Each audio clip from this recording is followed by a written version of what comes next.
Let's move on to something else. Elon Musk. Are you reading this story about his involvement in the Ukraine-Russia war? I have not read it, but I have heard it a few times. Something about the star or something. The Starlink. So he formed this SpaceX, which, by the way, was given plenty of subsidies from the U.S. government. In fact, they were given $2.8 billion just last year. And since they started, I believe it was in 2003, they've been given 15 and change $billion.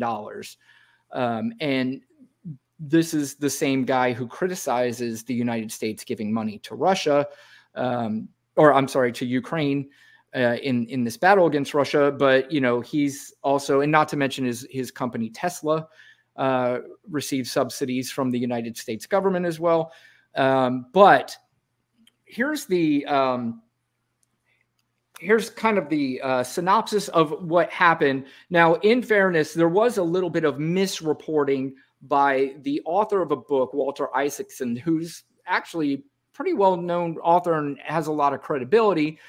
But he did walk back one thing, and we'll go over that. I'm going to read that. But here's what's going on with Elon Musk. The world's richest man frequently makes headlines for his tweets and other efforts to affect international policy, drawing sharp criticism for his comments about Russian invasion of Ukraine, specifically for his advocacy of Ukraine to give up their claim to Crimea, which Russia illegally annexed in 2014, and other concessions which the Ukrainians are unwilling to make. So Musk's control over the Starlink satellite system through his company SpaceX has been another point of contention during the war in Ukraine, and criticism reached a boiling point after an excerpt from Walter Isaacson's upcoming biography of Musk revealed that he refused to allow the Ukrainian military to connect to Starlink during a planned assault by Ukrainian submarine drones armed with explosives on a Russian fleet near the Crimean coast. Without internet access to guide them, the drones lost connectivity and washed ashore harmlessly, Isaacson wrote. Musk reportedly expressed worries about being involved in an offensive that he argued would escalate the war. Isaacson clarified that Musk had made the decision to not allow Starlink to be used for offensive attacks in Crimea beforehand, and denied the Ukrainian request to turn it on for this effort. He did not, as previously reported, turn the connectivity off mid-assault. So that's where there was a little bit of miscommunication. And that should be noted. But more than anything, what should be noted is I don't understand how a private citizen has any ability or right to interfere in a war. Yeah, he can say it's mine. I can do whatever I want with it. Sure, he can. But you are an American citizen.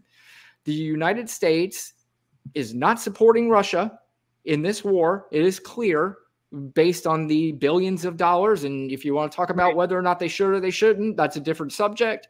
But how a private citizen is involved in any way is just what, why, how, what's going on? Lucy said he's a CIA. You lost me at Elon.